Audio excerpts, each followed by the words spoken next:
An episode of the podcast is brought to you by the UK's #1 coral selling website, prestigereef.co.uk and reefdork.etsy.com for all your 3D printed aquarium accessory needs.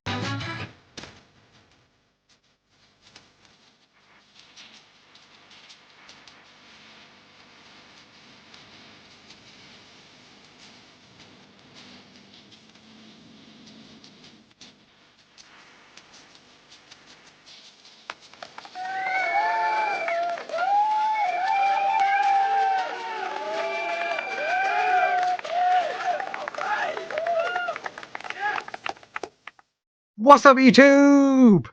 Hello, everybody. Welcome to the Prestige Reef Talk Show. Today, we're going to be talking about Aqua H, the UK's #1, the UK's biggest coral show. One of my customers, just quickly, one of my customers was here this week, and he went, "I got to ask you, why does Axe call it Aqua H?" And I think it's because we don't know what the actual show is called. That's the one thing I will say about it. It's like when you've got like Reeferpalooza and all those sorts of things. Yeah. It's like there are other ones with cool names. Aqua H isn't the coolest name for a show, is it?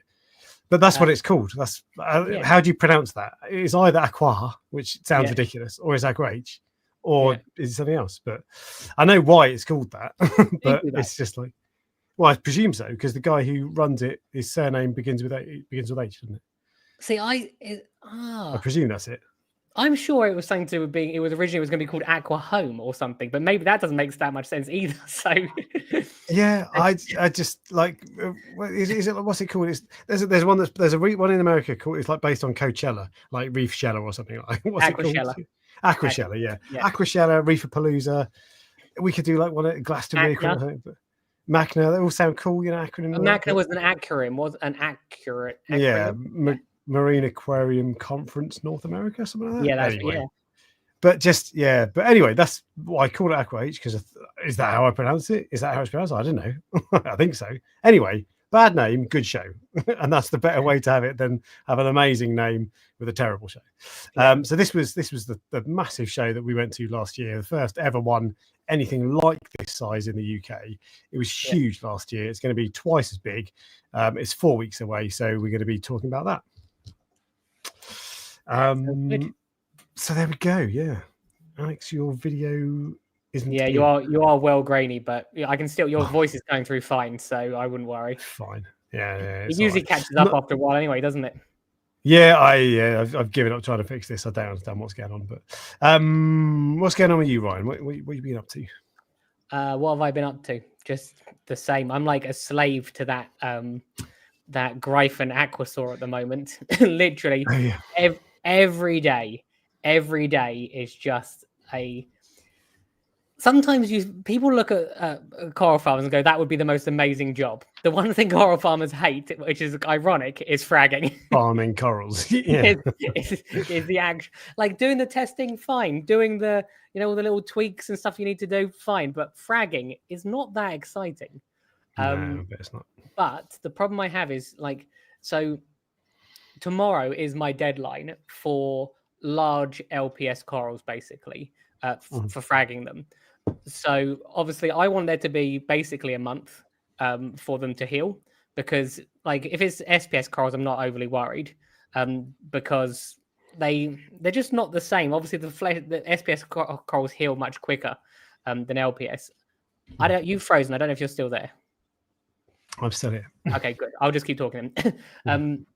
So I'm not overly worried about SPS corals. I don't really do acros, but most of the things that are the SPS I sell are they heal pretty much pretty quickly and it's fine. But when you're cutting things like Alveopora, Goniopora, Favias, Goniastrias, those are meaty corals and they need time to heal. So my theory was get all of the meaty ones done, and then I can just do a couple of SPS or some Zoas, basically. Because Zoas usually are fine almost straight away, aren't they? Usually, yeah, immediately. yeah, you come in half, and then a couple of hours later, they're open and happy. As soon as they finish poisoning you. Yeah. So, I mean, you personally. But the farm is looking better. I mean, it's looking absolutely packed, but it's also looking better than it's ever looked, I would say. Because there's something about going into a shop when if you see the shop trays and they're like half full, it's Yeah, totally. like, and I don't know what it makes you feel, but if you see a tray and it's absolutely packed, it's like the possibilities feel like they're endless. So, but yeah, so I'm doing all the LPS. So chalices I've done, but the ones I was doing today are Alveopora and Gonioporas. So they. Is this the special Alveopora, or are we not allowed to talk about that until the? Well, you might not think it's Car of the special. Week? Do you think it's interesting, Alvin? We'll talk about it in a second. But do you think what I showed you is interesting? Is that something that you would like? It's different, and I'm Okay. glad. But there's no way I would not part with more than I wouldn't part with any money for it whatsoever. Oh my god, that is crazy because we'll show everyone else in a minute, but I absolutely love it. So I'm just gonna I've just done a quick Wi-Fi speed test, right? Just to see what speed is, and it's upload. When it's for a live stream, it's upload because I'm uploading a video to the internet, right? So download is what most people do. My upload speed is 14 Mbps, which is rapid at the moment. That's way faster than it normally is, and for whatever reason, blurry. Anyway, but I don't know, but I don't mind. Sorry. Anyway, you were saying. Oh yeah, it's just to me that is a really boring coral, but it's different. But that's the thing. It will stand out against your other corals. So, but the reason we're not talking about it is the coral of the week. So that's why we'll show you later. But yes, so I was doing the Alveoporas today, and it's one of those, as I say, it's one of those things where you sort of like either you're really in the mood for it and you're in the zone, or you just don't want to do it at all. And I just think because I've done so many, I've done more fragging, I would say probably in the last 6 weeks and probably the rest of the year. I've got to the stage where I'm like, I'm almost done now, if you see what I mean. So yeah, okay. But that's what it is with this show. You literally have to plan ahead. And I saw one of the other people that has a stand who thought we were corals yesterday. I said to him, have you fragged all your corals yet? He went, oh no, I just do it the week before. I was like, oh my god, you're living on the edge. Look, fine. It's not that. I think people, this is what I said to him, people will want to see corals plugs which are not white. I think that will be something that's quite important for people, because it shows that even if they got a little bit of green on them, it shows that they were fragged weeks ago. Yeah, totally. Yeah, everyone likes a settled coral, doesn't they? Yeah, and it's not going to be like encrusting onto the plug, if you see what I mean, because that takes months. That's not like weeks. But it's just about going right. Well, it's definitely healed enough to be moved. So yeah, that is what I've been doing. I've actually been putting off the Gonnies because for some reason I hate doing them. I don't know why. Really? I love how easy the Gonnies are. Really easy to frag because they like cut like butter because their skeleton's like made of hardly anything.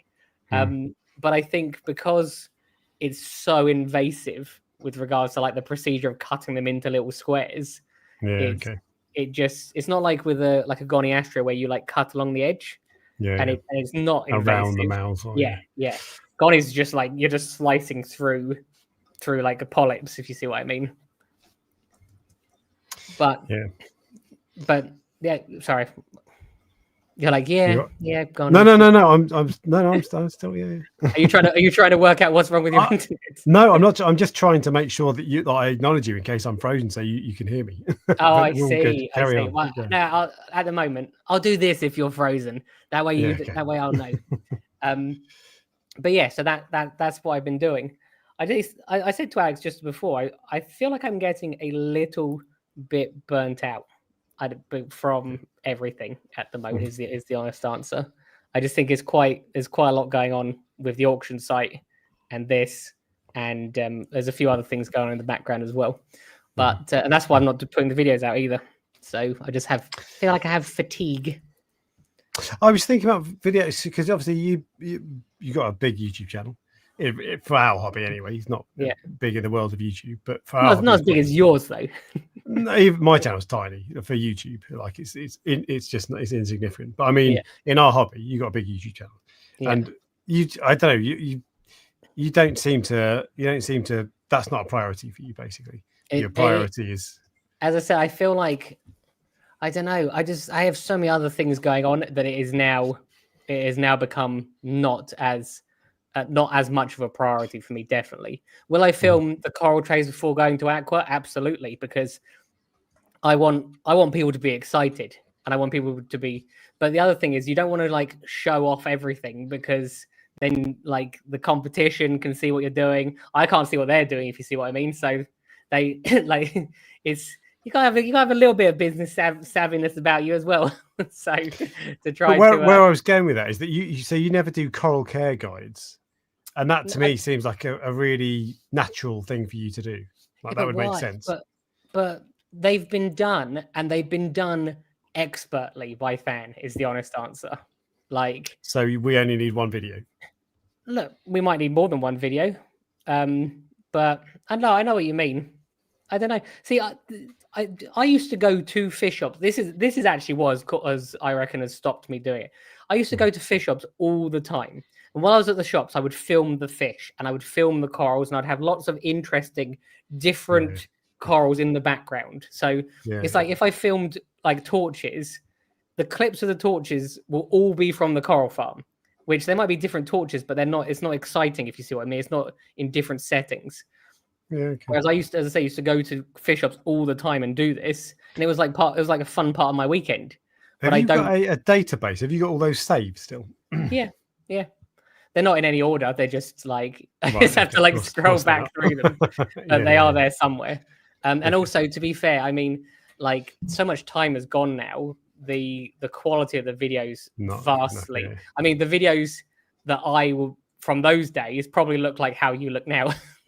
Yeah, exactly. Because it's funny because you think they're great at the time, but then as everything moves forward and as you see other people's videos, you go, I'm not up to the level that I need to be anymore. If you see what I mean? This is why I want to upgrade my camera every 2 years to keep up with everything. So you can laugh at me, but I know, but you love things do move on. Well, that's the thing I do like as well. But things do move on though. So. But yeah, okay, fair enough. I just think it'd be useful. I always think that like if anyone's going to do coral care guides, you're in the perfect position. I used to love doing the fish ones. I used to find them really, really like fun to do. But and if someone said to me, right, here is a library of Soho Tang videos of all different in the wild, in different people's tanks, feeding, like fighting, everything. And someone said to me, right, you have this, make a video on Soho Tangs. I'm in. I would absolutely do that because but I need that library of stuff first, if you see what I mean. Now I used to go get that by just going out and around, but I don't have, there's two reasons. I don't have the time and I don't have the fish shops anymore. The fish shops I used to film at just don't exist anymore. Yeah, okay. So, we're not all lucky like you, that you've got loads around you. If only there was like a wholesaler that had loads of fish in, and but even that, they're the same. I know, but it's still the same background. Do you see what I mean? I know. Yeah. That's the problem. They need to be like interesting videos. If I just show you a Soho Tang here and a Soho Tang here and one here, and they're all in the same like blue background of the wholesaler, it's not. Look, maybe people will be interested. Some people will watch anything I put out. If you see what I mean, you're one of those people.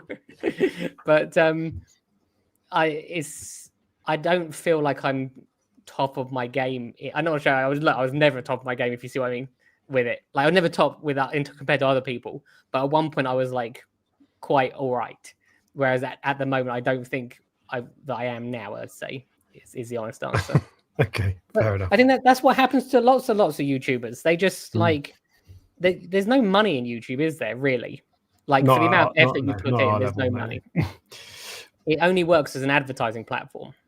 So that's the thing. The people who do well, even people with millions of subscribers, the percentage of their income actually comes from YouTube is tiny. Yeah, might be 20% if they're lucky, and the rest of it comes from Squarespace or whatever, Yeah, true. And that sort of stuff. Affiliate Raid Shadow Legends. They exactly everything, don't they?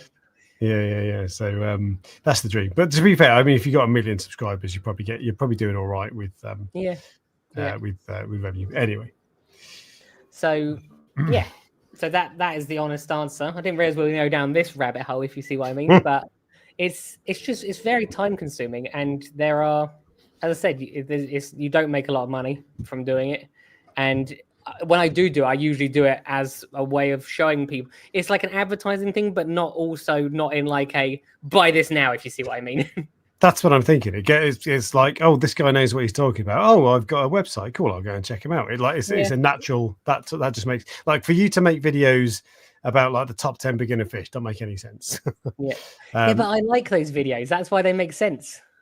Yeah, but if you were gonna do it, like if I was gonna set up a YouTube strategy for you, we'd work through all corals. Or the only thing is, so I'm watching all the Serious Reef videos, of course, and Private Gardens are doing lots of videos on coral care guides. But I do think, like, when I watch them, I think, well, it's an LPS coral, so the answer is probably the same as all of them. And you can say, oh, well, this one likes 60 par and this one likes 70 par, whatever. But the reality is, actually, with LPS corals, there's not a massive amount of difference from one coral to another.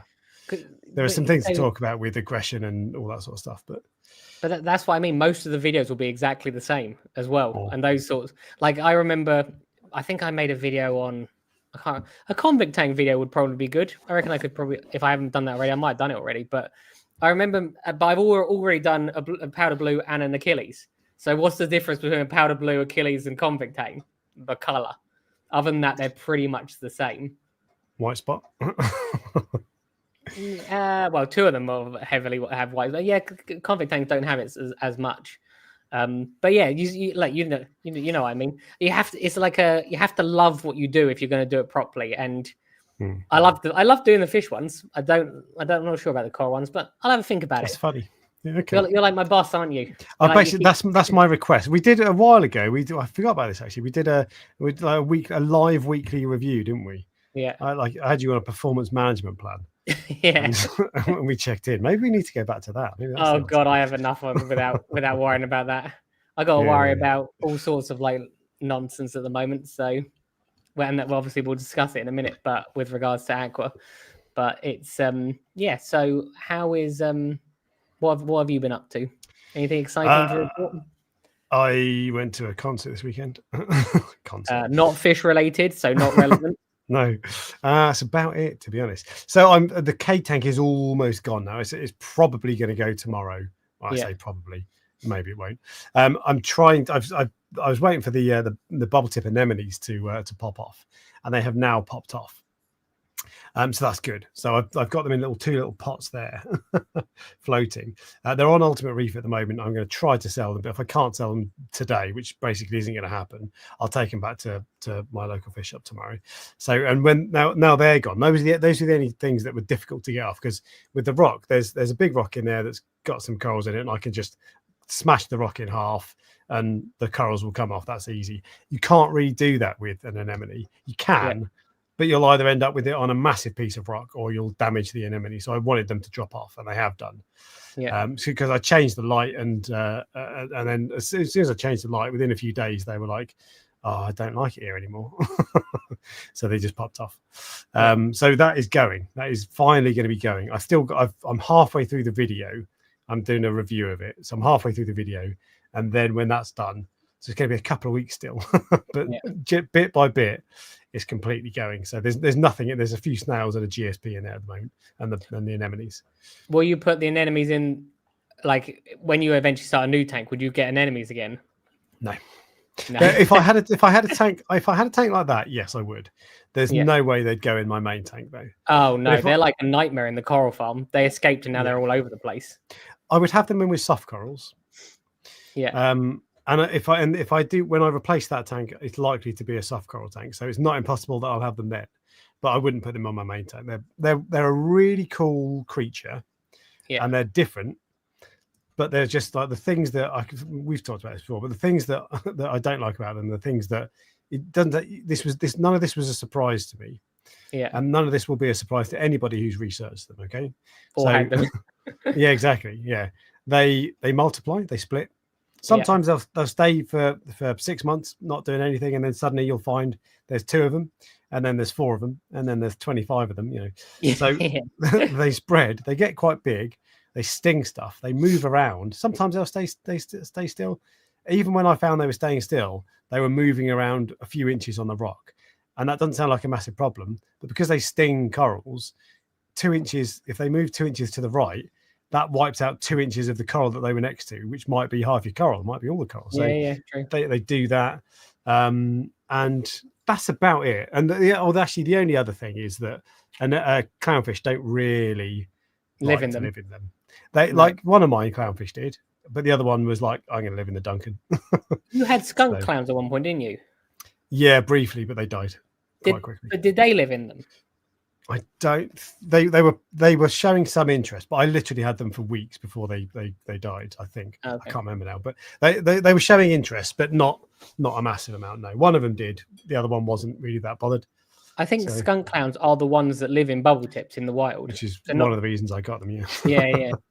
Yeah. So I would have thought you'd assume that because they wouldn't have been tank bred either. I'm pretty sure skunk clowns are wild caught usually. So you'd think that they just go straight in, wouldn't you?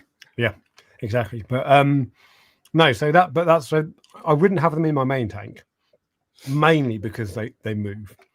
Yeah, a bit of an ice cube. I'm now regretting it. I wouldn't have them in my main tank because they'll move and they'll sting stuff. Yeah.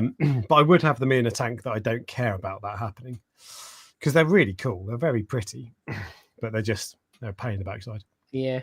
I think they're one of those things. I would say they would be on par with Xenia with regards to annoyingness, for me anyway. Because when they move, if you've got a load of other coral, they kill it. Xenia doesn't kill other coral usually. No, that's true. They're a different kind of pain in the backside, but they are. But the thing is, I'd never had one. And that was one of the things when you get into the hobby, you want an anemone, right, with clownfish. Yeah. So to have been in the hobby this long and never have had one is ridiculous. So now I've had a few. I've ticked that box. I'm happy with it. I enjoyed the experience. Yeah. For the most part. Never again. I've done it. But I've done it and I'm not doing it again. I might do it again, but definitely not in the main tank. No way. And sometimes you see like 3 or 4 year old tanks and they've got like a third of the tank, like 2 feet solid of the rock is covered in bubble tip anemones. Yeah. And it's like when you see it, like if you go in someone's house and you saw that, it looks really cool. But when you're looking at it every single day and it's just one massive, the same thing, you don't like it. So there's a big difference between someone who knows what they're looking at and someone who doesn't know what they're looking at in this hobby, especially. If your friends or your parents or whatever who come around and look at it for the first time, they'll think it's amazing. Yeah. Anybody, if you've got like a hobbyist as a mate, they'll come around and they'll be like, "Oh, mate, bubble tips. Oh, I'm sorry." Yeah, terrible. I know. Yeah. but no, they're really cool. I'm over it now. But yeah, so the Cade is going to be gone soon. Yeah. But it's taking my time to shut it down. Yeah. But it has taken another step forward. Trouble is, I've potentially got a busy day tomorrow. I'd planned stuff because I have every other Monday off work anyway. So I'd planned stuff to do tomorrow. But now I've realised it's bank holiday. I might have to do other stuff as well. And I might not get time to shut it down. But we'll see. I don't know. We'll see. But in the main tank, speaking of anemones, I've got Aptasia anemones. Oh, do you? Yeah, so I had them. To be fair, I've had them since day one because what? What? I thought you were. I thought you said. So yeah, I've had them since day one because they were in my water box tank, and I moved the entirety of the water box rockscape into this new tank. So day one they were there, and I just thought, well, you know what? I've got to live with it. And I put in some Bugia nudibranchs. They didn't. Whilst the tank was fallow, nothing happened. They didn't really do much. And then after a few months, everybody says it takes them a good 6 months to have an impact. I thought they'd do something in the first 2 or 3 months. They did nothing. Yeah. But after about 6 months, they did a really good job. Even though I put 2 wrasses in by that point, and I still saw them after like a month after the wrasses got in. So, so I think that they won't necessarily, because if you think about it, if you had Monty eating nudies and you put wrasses in, they wouldn't kill all on the Monty nudie, so it doesn't necessarily make sense that they'd wipe out their gears anyway. So I put them in, and they cleared most of it, but there were a couple of persistent ones that stayed back. And I was just like, you know what, I'm not going to, I could zap them and, put some sort of juice on them, whatever. Everyone's got their favorite one. And they say, oh, if you use this one, it will spread Aptasia, but if you use this one, it won't. Yeah. I'm sure, I don't know if how much truth there is in it, but I'm sure I could use the best, in inverted commas, juice, kill off the last one. But I just thought, it's not doing anyone any harm. It's not spreading. It's just staying there on its own. So I'm going to leave it. Yeah. And actually, the main big one is still there. It's not doing anything, but there's just a couple have popped up around in other places now. Not many, but I've ordered some more big ears. I'm going to throw them in, and what I'm planning on doing, because I don't want to do it other treatments. What I'm planning on doing is every 6 months or so, bung in some new big ears, spend 50 quid, 100 quid on big ears, and then clear them out. You want to get a copper band. I'll add you to the list of super copper bands. You get these, like, you get like copper bands, and then you get like prestige Reef, like super copper bands. So I'll add you to the list, but there is a long waiting list basically for the copper band list. I don't want one. They're just too much of a risk. With the corals that I've got in that tank, they're too much of a risk. Why? What are you worried about having them with? Acans, trackies, blastos. I have them with acans, I have them with trackies, and I have them with blastos. Yeah, but still, they're a risk. One's demolished my acans in the past. There's just no way that they're reef safe enough for me. I don't want to take the risk, basically, because if it goes wrong, it could go very wrong. I can sort of one of those like raccoon butterflies, even more. They're even worse. yeah. But they don't randomly die. So that's true. And the reason they don't randomly die is because they eat your coral, so they're nice and healthy. Yeah, exactly. But the Paguias, I think they're a really good solution. Because so someone's just suggested peppermint shrimp. Peppermint shrimp can eat corals. I've seen it with my own eyes, dicing up a bloody torch coral. So, and you see loads of reports of them as well. Paguia nudibranchs are not capable of eating anything else. The only downside is they might get eaten by wrasses. So I might spend 80 quid and then it's just a wrasse snack. I start breeding them, and I can keep selling them to you every month. Exactly. But so that's my plan, because if I've always got some, like the level of Aptasia in that tank at the moment, is not a problem at all. There's a few, and I don't. Does it annoy you just seeing a few? A tiny bit, a tiny bit. Does it not give you like a sense of impending doom? Not really, no. When there's loads and it's really ugly, that's not fun at all. But if you head that off at the pass, then it's fine, because I don't mind. Like for the last 6 months, there's been at least one, I think two, that that are just there regularly, and I don't mind that. I don't care. It doesn't bother me, because you're never going to have a perfect tank. so I don't mind that, but I just don't want them to. If they take over and they spread all over the place, then that's a problem. Then I'm not happy with that. So my Paguia plan is the plan to deal with it. So. And I've been surprisingly impressed by how good they are. All the other Aptasia eating fish are a problem, potentially. Should we remember this date? Should we remember this date, everyone? And we'll go forward 6 months, and Alex's tank is full of Aptasia, and he says, Ryan, can you sort me one of those mega copper bands? Possibly, yeah. Because there's no such thing. Look at how smug you are. It's because like I have 8 of them, and they just work. Yeah. Like, and like, where do you get your mysis from? Reef Keeper. This is the TMC gamma stuff. Ocean Nutrition mysis 100% keeps them fat and healthy. Where'd you get that from? So I order it like online, and from a wholesaler, and I get like, I don't know, 90 or 100 packs at a time. So I've always got loads, but it makes a difference, because I've had it where I've had to replace that food with a different food, and all 8 copper bands started to get thin. So there's definitely something either about that food which keeps them fat, or the other food is at lower quality so that it doesn't. I think PE mysis as well probably would be good. It's in slabs though, isn't it? Yeah. So the ocean nutrition stuff, there's a shop near me called Aquatic Emporium that does get it. Yeah. But they don't always have it. So there'll be times when you go in and they don't have it. And that's like annoying. But just order like 10 of them. Maybe that's the answer. But I don't really want a copper band, to be honest with you. Yeah. I think they're cool, but I don't want them. And there's no perfect solution to dealing with Aptasia. So this is the solution I've chosen to. those are the two things. When someone comes to me and says I want a cop band, I say, look, firstly, have you got an acclimation box? Secondly, have you got access to this food? Because if you don't, I'm not interested in selling you Don't one. bother. Yeah. And like, yeah, it seems to work. So maybe there is something in what I'm doing, if you see what I mean. Like, but we'll see. I was gonna say, speaking of fish, which can be funny to feed, if you see what I mean. You know, I don't mention it that often because it's in the coral farm. The Japanese moss swallowtail. Yep. I've had two weird things happen with it recently. It developed a little black dot on the side of it. Like a color dot, not like a. Yeah, it's not like a pest. It's just a black dot.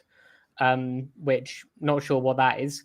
And the other thing is, it stopped eating mysis. It will eat nori. Really? It will eat pellet food. It will not eat mysis for some reason. I don't know why. Is this the female? The male. Oh, really? Okay. The female's in the water box. The male's in the coral farm. Right. Okay. There's a few things I need to do to get that. Like, I need to catch him. I need to quarantine him. Not properly quarantine, just observe him. Because even though I'm fine with the fish, they haven't added new fish to the coral farm for a long, long time. So in theory, he's probably all right. But it's probably worth just putting him in a tank. Have you seen that big tank? When I say probably worth putting him in an observation tank for 2 weeks. You know that big outdoor tank. Yeah, backyard ocean. Yeah. Yeah. Have you seen his most recent video? No, with like the more parrotfish or something. Yeah, and he puts more shadows in. Have you seen how he quarantines fish? He just quarantines them in buckets. Like bucket transfer, tank transfer, like salt buckets? Yeah, for like I think he says 18 days. He just has like 30 buckets with just full of fish, and he just keeps moving them along. I'm like, yeah. I mean, it works for him. People told me that when I was talking about quarantine and not having the space and all that sort of stuff, people were saying, I don't want to have double everything, 2 tanks and all that sort of stuff. Yeah. People were like, just get 2 buckets, you can do it that way. I just don't want to do that way. But that's not an uncommon way of doing it. Because then you don't need to worry about ammonia apparently, and again, I'm not advising anyone, but because it's only for 48 hours and then you change it, you've brand new water. Yeah. It doesn't have a. I suppose if you think about it, they're in a bag for 48 hours, aren't they? There's something about the idea of it being in a bucket with no filter, which just makes me feel uneasy. But the reality, does it have an air stone or something? Or it does have an air stone. I think some people put is it meth blue or something? They like methylene blue. Yeah. It makes me feel uneasy. But why would it make you feel uneasy? Because they're in a bag, which is a much lower volume of water, for 48 hours when they get shipped here. So there's some things that just make you feel uneasy, even though there's no reason for it. Totally, yeah. But no, that does seem weird, especially with something like an operation that size. Just have a few buckets. It's like it's obviously working for him. It works. Yeah, for sure. It's that's a lot of fish he's got in there. Like if you think about it, every single one of those fish had the potential to pass on velvet. Well, I suppose not if they were quarantined for 18 days, but if every single one of them could have done it. So, like, I don't care. He's using buckets. It's obviously working. Yeah, completely. Whatever works for you. Yeah. No, I've already got bored of those videos because they're more or less the same. It's like the visuals of it. It's a really cool tank, but I'm already like, okay. The novelty's worn off for me. Okay, cool. No mincing your words, are you? I'll add that I'll add into the list. But he's still doing very well. So it's a cool tank, and he gets a lot of views on his videos. So way more than I do. Yeah. So all I need to do is put a 30-foot fish tank in, and I'll get in your garden. Simple, yeah. So I don't know how the freezing weather would. I don't know how it would handle the freezing weather. UK might not be quite so good. It's all right at the moment, to be fair, but give it to December, and your electricity bill would go up, wouldn't it? I wonder how cold it gets over there. Like to go like what level? Because obviously the tank's outside. So does it get to 0? I don't know. It's in Florida, isn't it? Doubt it. I don't know. Is that where he is? Florida weather December.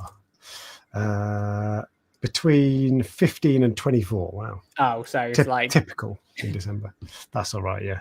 The reason I didn't know the temperatures because Texas had like a snowstorm, didn't they? And I always thought Texas was meant to be a really hot place. Yeah, exactly. Yeah. I guess it fluctuates, and there'll be times when it does go down to cold, to really cold, I'm sure. Yeah. And that'd be difficult. But he's got that massive cover, hasn't he? That keeps a lot of heat in, from the sounds of it, like the rollout cover thing. Yeah. But there we go. Anyway, so that's anything else you've been up to? The other thing to mention, we have even more reefing royalty coming to visit, don't we? We do, yeah. Is this new? Is this allowed? Are we allowed to talk about it? I don't see why we wouldn't be allowed to talk about it. It was put on his Instagram, so but they don't know that he's meeting us. So the inappropriate reefer is coming to the UK. So we're meeting him on Thursday, aren't we? Mm-hmm. Yeah, I believe. Alex is going to be our tour guide. I've just put all the responsibility on him. But yeah, it'll be. I haven't seen him last time I saw him, I think it was Macna in 2018. But he's genuinely like a really nice person. I've met people, I'm not going to say who, where they are not the person that you think they are. Like, you gotta tell us. No. I've definitely met YouTubers that are not like that. They are not the person that you think they are, basically. And they come across it one way, and then when you meet them in person, you're like, yeah, it's not. It's not anyone over here. Let's put it that way. It's one of the. Anyway, move on. Yeah, just in case people think that I'm talking about them, I can assure you, this person will not be listening to us. But it's it's interesting because he is exactly the person that comes across on the videos, and he's one of I like him a lot. So I'm really looking forward to it. Yeah. So you met him at Macna?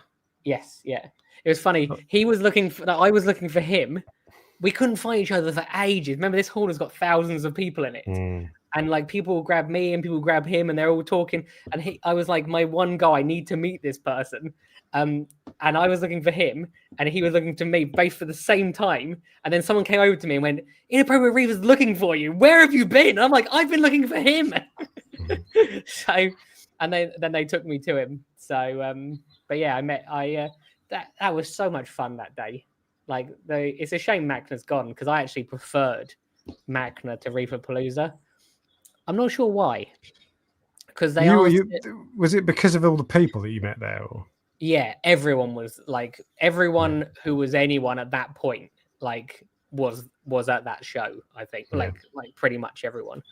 And it was just so much fun. It will probably be the same at Aqua. Like I don't know what it's like there because obviously I'm behind the stand all day. But like I'm sure you met loads of other YouTubers when you were there last time. I actually saw you talking to Aaron's Aquarium, Fish Palace, and a few other people. There are a couple of people, but it's not the same as like 7 years ago. There were probably more people, probably more active, all that sort of stuff. Yeah. But I think like there are levels basically. But it'll be cool this year as well because there'll be more people there. Jay's Real Reef was there last year. Yeah. It's those events are sort of special for people like us because you get to go see your mates. Because you're like friends with these people. Anyone who has a YouTube channel, you're basically instantly friends with because because they suffer just as much as you do. Yeah.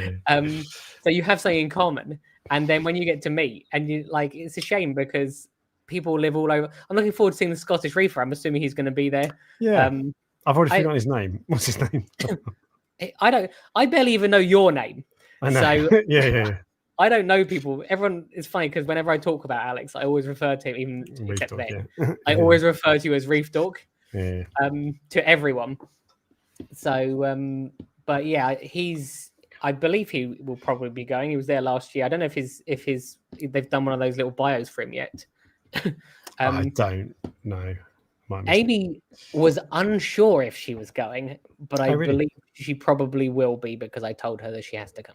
So because it's just fun to get everyone there. So why would you miss out on this chance? So yeah. But yeah, so I feel like we've segued on to Aqua now. So in which case? Well, so Aqua is 4 weeks away. So it's on the 20th and the 21st of September. So it's really close now. And we've got, I was just looking at the website earlier today. There are 55 exhibitors. I can't remember how many there were last year, but I feel like there's more now than there were last time round. And I also feel like last year, in the last month or so, loads of people jumped on. So I wouldn't be surprised if you end up with a load of coral vendors or whatever last minute saying, yes, I'll do it. Oh, those people are brave. if you're a last minute coral vendor, you're a brave person. But yeah, so there's so far there's currently a lot of vendors. It's in a bigger hall than it was last year. They were talking about, I think there were about 4,000 people through the gates last year, was it? I think it was meant to be in a bigger hall, but I actually think they reverted back to being in the same hall. It's a different stand design, but I'm pretty sure it's the same hall. Okay, that does make sense. The floor plan looks similar, but they filled it out a bit more. So there were gaps in the last on the floor in the last year. I think they filled a lot of those gaps. So maybe they just used more floor space. But you can't really show people. Are you able to show people your screen to show people who's going? Because I'll be honest with you, I don't even know who's going. I've not actually looked properly. It doesn't make it really, really clear because they put people's logos, don't they? Rather than that's the thing. And there's a list of exhibitors on the website, and I was looking through it. So I'll show you what it looks like. So, assuming you can see it. I'm giving away the game. Okay. Well, anyway, so but this isn't an exhaustive list, and there's about 20 of those pictures, and actually there's 3 times as many. There's 3 times as many exhibitors. What were you showing? I didn't see it. An ICP test. It's for member questions. Oh, I see. but yeah, so they haven't got it for everybody, but they've got some for various people. Prime Corals, coral vendor, of course, based in Glasgow. Deep Blue Marine Emporium. Yeah, like Prime Coral said, I've also got frag fatigue. Yes, it's really? Like it's a real thing. So it's funny. Yeah, it's. Do you know what's nice? I am genuinely looking forward to seeing the other coral vendors. And it's weird because generally people that would be considered like rivals, don't in lots and lots of different industries, especially this one because it's quite a small industry. That it's not overly friendly between people. Whereas I can't wait to see other coral vendors because they will have corals that I don't have, so I can go buy them. And it's just and everyone does things differently. So it's who are the people? Is it V&W Corals were there last year? It's I think it's dad and a son, and I just think they were one of the best people. I actually put them in my video that I met last year. They was friendly. Their corals are nice. And I just thought to myself, I can learn from these people, and also it also makes you want to improve because you go, the more competition there is, the more. So the pieces that I'm cutting corals, I'm cutting big chunks. I'm not cutting these little tiny things. I want people to come there and go, yeah, this was a good deal. So yeah, it's making me improve. The more sellers that there are, the better, as far as I'm concerned. Yeah, I couldn't work out exactly how many are, but I think there's quite a lot. And there's various other people. So it's not just coral sellers. The talks again this year, they've got a number of talks lined up. There's no one that really stands out that I thought that looks amazing. I can't miss that.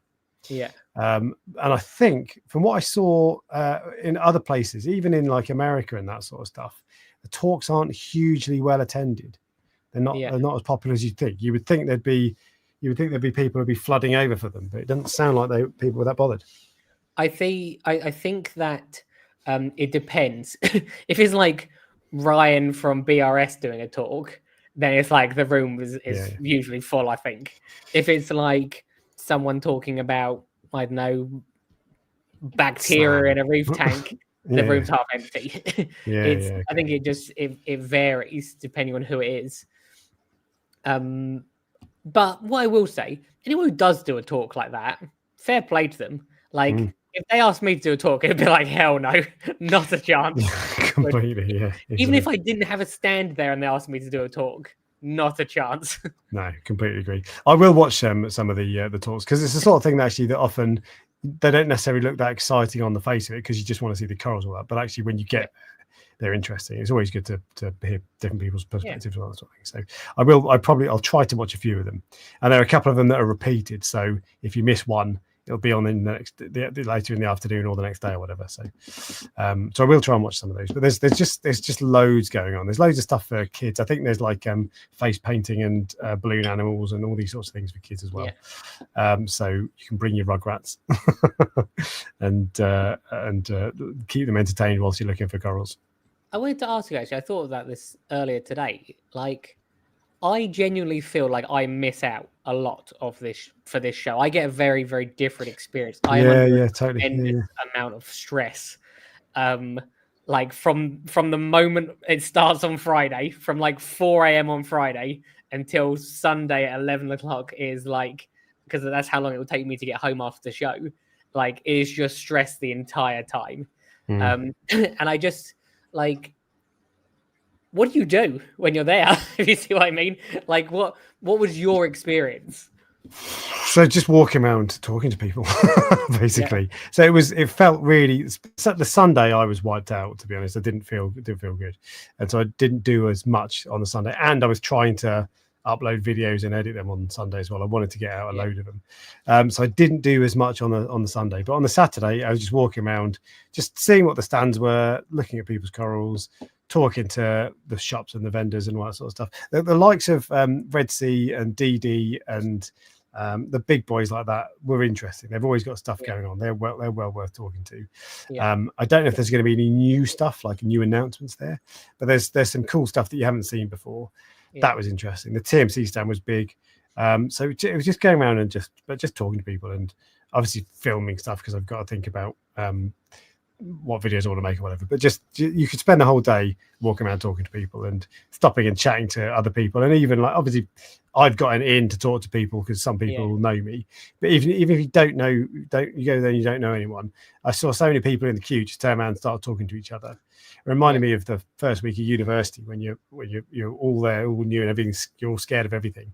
And then you start queuing up for anywhere and you're just talking to everybody and instantly you're friends with everybody. Because you're all in the same boat.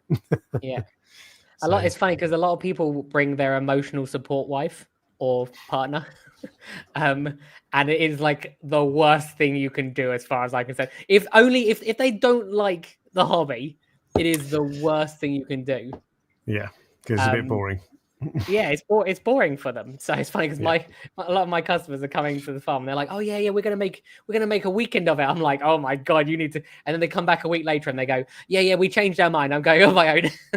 Because when you actually talk to your partner and you go, do you actually want to come? And they're like, not really. No, I'll be happy for half an hour. would you take Mrs. Reef, Dork? I think she'd probably be up for it, but again, like because I'm going to be there the whole weekend. You've got to be a guilty feeling that you have where you're not keeping them entertained. That's the problem. Yeah, and there's enough there to keep someone entertained who's not into it for a short period of time. Yeah, but for 2 days. Beyond a morning, you'd struggle. So I think probably better not. Rachel's coming, but it's different because I'm going to like handcuff her to the stand so that she's working as well, isn't she? Okay. Does that mean you'll get? Does that mean you'll get to walk around a bit, or will you not leave it? I don't think so. Look, last year everyone said, "Oh, go enjoy yourself for an hour or half an hour." Like it's like I cannot do that. Like I don't know what it is. It's something. It's like you're a control freak. And I'm not sure if it's because I think that I'll sell more coral if I'm there, or if because it's my responsibility. If you see what I mean. Now, at the moment, I have 7 people on each day on the stand. Many of the people from last year. Some people are only on there one day. Some people are on there both days. Lycia was a highlight for many people last year. Work experience guys will be there on the Saturday. Obviously, Jamie's going to be there. But there's some people. There'll be some new people. Pretty much everyone. No, in fact, everyone who was there last year will be there again. So it's I cannot thank these people enough because I cannot especially people are helping with the stand, but some people like Jamie, I could not do this without him. If next year he went, I'm not doing this, I ain't doing it either. If you see what I mean, like, because I need someone who has those sort of like that sort of mentality of like being able to put everything together, and whatever happens, we'll just deal with it while I'm like flailing. Because it's not strictly true. Like I know what I'm doing this year, if you see what I mean. But it's just having a team with you, and I'm saying this for people like Prime Corals, and like you all need help. Trust me, you all need help.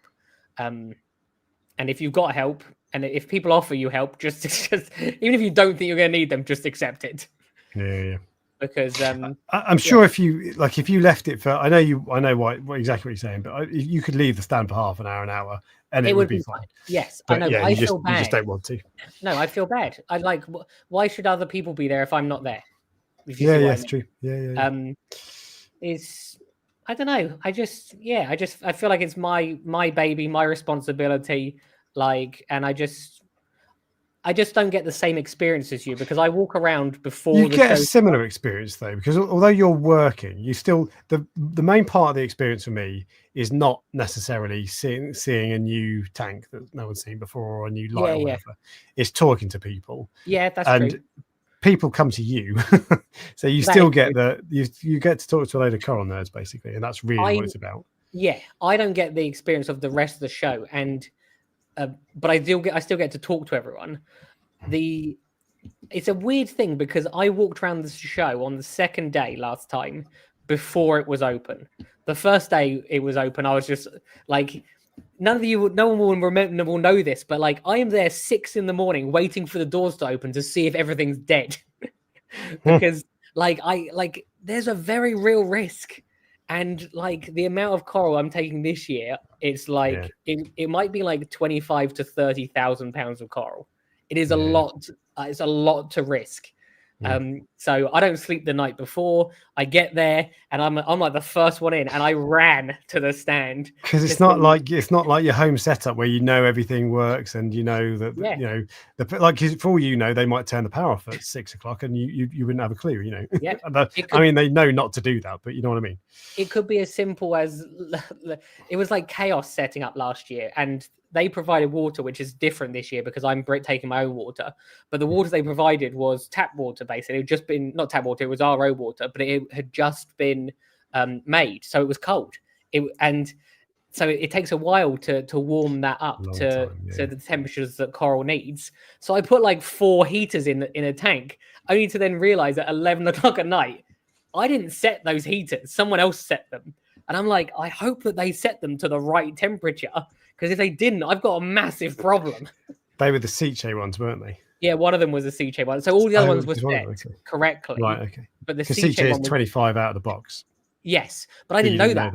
And you asked me and I was like, I think it's 25, but I can't remember. Yeah, and I literally, like, the owner of the show was brilliant, because I think it was like 11 o'clock at night.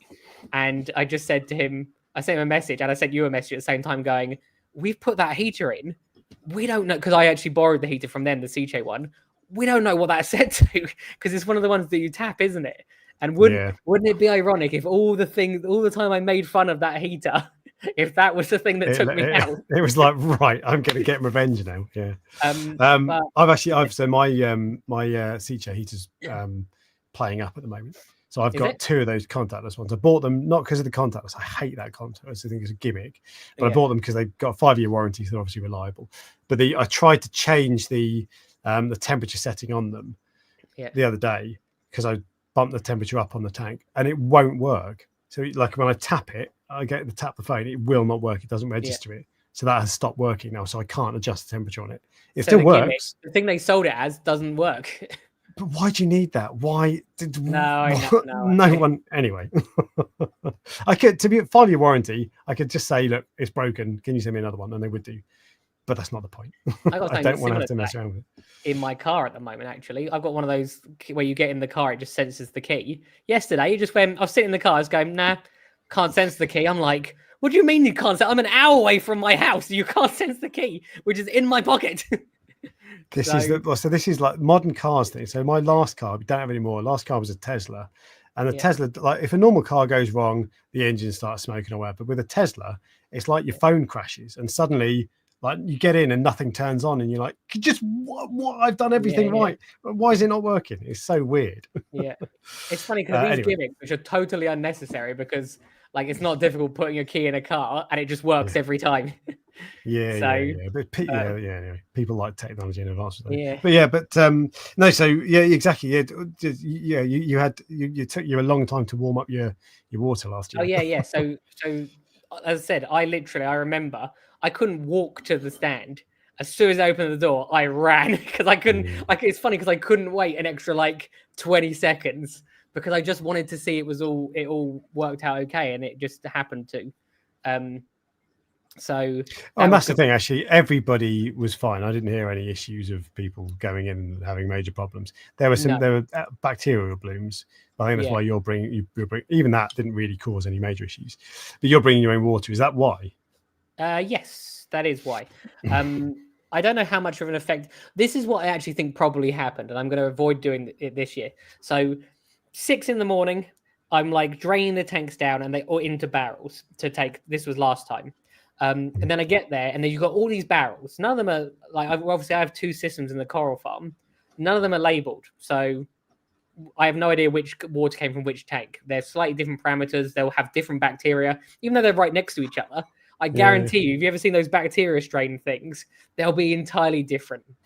And what I think happened was I mixed all the different water together, and it just went, it wasn't happy. Yeah. I would say I had the best of like the least bacterial bloom of ever. Some of them had it really bad for both days, where it was almost like milky. Whereas on the second day, mine was completely clear. It was like crystal clear. So it was only one day. It was the first day. What changed? Nothing changed. You didn't put up a sterilizer or that? Yeah. No, I put a bottle of bacteria in. I think I was doing something like that. But yeah, I didn't know if that. I don't know if that made a difference or not. But how to get rid of bacteria? Add bacteria. Funny that. Yeah, I know. Works. I don't know. Well, if you think about it, your tank's like cycling again.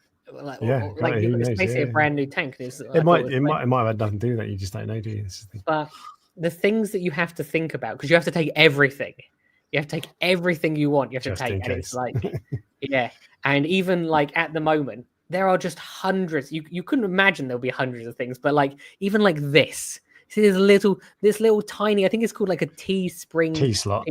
T-slot. Yeah, that fits. So I am trying to get the right size. This, just so you know, not the right size. This was the one I was looking for. So, and you have to keep buying stuff, tablecloths and like aluminium frames and just everything you can think of. And I'm prepared. Like last time, I was doing this a week before. This time, I'm doing it like now. Even with you, like how to transport the corals down there. Like you 3D like designed a like a shim that stops the thing touching. To stop the corals from touching each other. All of these things need to be thought of, but no one who goes to the show sees the behind the scenes, if you see what I mean. Yeah, you had a last minute problem that you hadn't anticipated last year as well, to do with the racks or something touching each other or something. I can't remember what it was. Oh yeah, basically I designed this really, really ingenious 3D printed system. Hadn't tested it. Hadn't tested it. Don't worry, I've tested your systems already. I tested it today. I hadn't tested it. Put it into the tank and it floated. And I'm like, oh, that was it. Yeah. No, this is like terrible. So in the end, what I did is I just got bubble wrap, and because bubble wrap is slightly buoyant, it sort of like reduces the amount of touching. But this year there should be no touching. Yeah, Charterhouse is here. I'll come on to that in just a sec. Prime Corals was asking, do you recommend a 3x3 meter? Hang on. Do you recommend setting up a black gazebo? Are the 3x3 spaces walled in? I think you did have a black gazebo. I did have one the last time, yeah. So, and it makes the stand look a lot better. So definitely. Yeah, it's interesting because so the people in America that do it like year in year out, some of them will have the stands, and some of them will never have the stands. So I don't like, they've been doing it for years. Why? I don't know. Like why would some people, you would think if it was like a game changer, everyone would have one, or no one would have one, if you see what I mean. So I don't know why it's like that. I did have one. It worked for me. The problem, if you wall them in, people can't get to you from different. You're limiting I see. Yeah. like the access, if you see what I mean. But it's everyone. There were plenty of people that were there last year that didn't have them. So yeah, fine. In fact, I think I was the only one who did. Pros and cons. And Charterhouse are in the house, and they will be there. So I talked to them last year. I didn't get time to make a video with them, but I'll do it. I'll do that this year. They're always good fun. I have a bone to pick with Charterhouse because Charterhouse and I did film a video, and it just never saw the light of day for some reason. So you obviously weren't entertaining enough. No, I don't care. I was just actually, I just remembered someone else who was there last year as well. Stefan Yorkshire Reefer was there last year, and sorry, I don't know anyone's name. His SD card crashed. Yeah.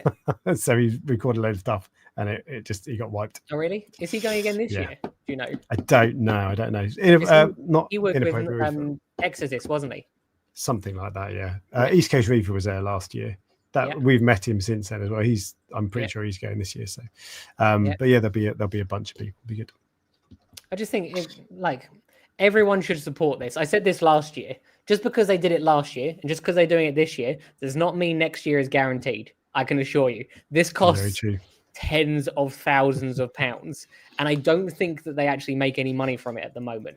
They didn't last year. I think the plan is to do so, but I don't think it's like if they don't make money this year, that's it. It's over. But probably wouldn't hurt. No, if you lost, I don't know how many thousands, but if you spent that money and it wasn't recouped 2 years in a row, are you going to be doing it the third year? Maybe. So, but anyway, so for us though, for plebby normal people, 20 quid for a ticket for the day, or 30 quid for the weekend. They have VIP tickets. Wonder what, and there's even a VIP event, I think, or I don't know if it's still there. Originally, that was put on there, and I just wonder if, firstly, am I invited to the VIP event? Yeah, there is a VIP a day VIP ticket. Grant, yeah. So its VIP ticket is 120 quid. That gives you the full weekend admission, but it also gives you the following exclusive benefits: early entry before the general public, which is actually quite valuable; premium access to the vendors, go and get your best prestige reef corals; admission to the Aqua H evening event, offering the opportunity to network with vendors and industry leaders. Ooh. So they must have some sort of evening event planned, I assume, with Red Sea and all those sorts of people, and possibly us. Maybe, yeah. I don't really know. They had a VIP area last year. That was my little hangover area because I felt I had like 2 beers and I had a hangover. It's ridiculous. But so I just went up and laid down whilst my videos were rendering, basically, and that was very nice and quiet to stay out of the way. But there was someone else up there who was doing a talk and she was just getting ready. But if that's like a little chatting area where there's, I don't know, 10 or 15 people, that'd be cool. I feel like they missed the trick because I think most people aren't going to pay for the VIP area, but I think if you want, because there's too much, if you see what, there's too much involved, and some people might not want to go to the evening event or whatever. I think if you made the ticket slightly more expensive and gave you, so you basically skip the queue and early access, I think that is incredibly valuable. If they had access an hour earlier, it makes a massive difference if you're coral buying, and that's what people do in America. They pay for So I feel like they've missed a trick there. It's funny. You think there should be more. I think that's already as expensive as it needs to be. Yes, maybe. But if there would be people that would pay £30 rather than 20. And remember, is it as expensive? Oh, I see what you mean. You're not saying the VIP ticket should be more. No. So I'm saying that there should be an intermediate ticket where it's £20 for just normal entry, and you have to queue, and then 30 or 35 or whatever where you skip the queue and you get in an hour earlier, so you go look at the corals. I absolutely would pay that, no doubt in my mind. And then the VIP thing is for the event, just for the food and stuff like that, I would say. That's probably not wasn't really my thing, if you see what I mean.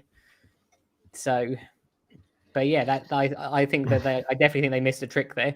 But maybe next year, maybe they're listening. Something for next year. Indeed. Maybe it'll pop up on the website tomorrow. Yeah, exactly.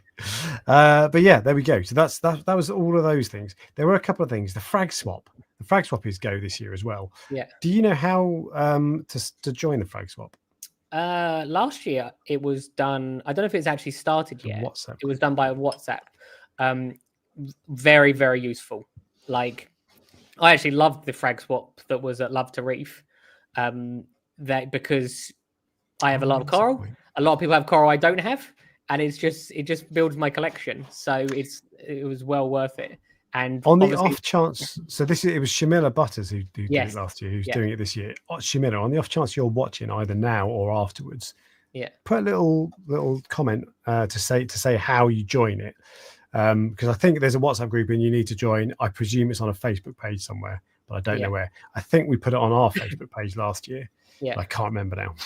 I really, really think people should get involved. And will I get involved myself? It's a bit different because, like, if I'm going to Love to Reef and I've got like 10 corals and someone gives me 10 corals, it's different. Whereas if I'm going to a show, like, I don't. It's a lot of. It's just more stuff to think about for me, if you see what I mean. Yeah, I have done most of what I need to do, but there's a couple of things which I haven't sorted yet. One of them is the lighting. Like, I have an idea for lighting, but I don't know if it's gonna work out, if you see what I mean. So Jamie is shutting his tank down. He has, I think, 12 radions or something. I need 8. But the process of him shutting his tank down has had a delay. So so they might not be ready. So I don't want him to take them down and give them to me just because he said. So that could be a problem. That's the point. So I've got 2 AI blades. They're only 12 inches long, and a Kessel that I will have. I'm going to sell them, but I can hang on to them until after the show. That's mixing lights. I don't know if that's useful to you, but it's more. So it's less about mixing them. It's more about how they fit to the stand, if you see what I mean. Right. Like, because I can't just use your bracket. It's too small. I need a much bigger bracket. Yeah. Is that what that is? So that's how I use this 80-20 extruded aluminium to mount that one. Yeah. And you can do that, but totally. It's probably easiest if you just do. Yeah, we'll see. I don't know.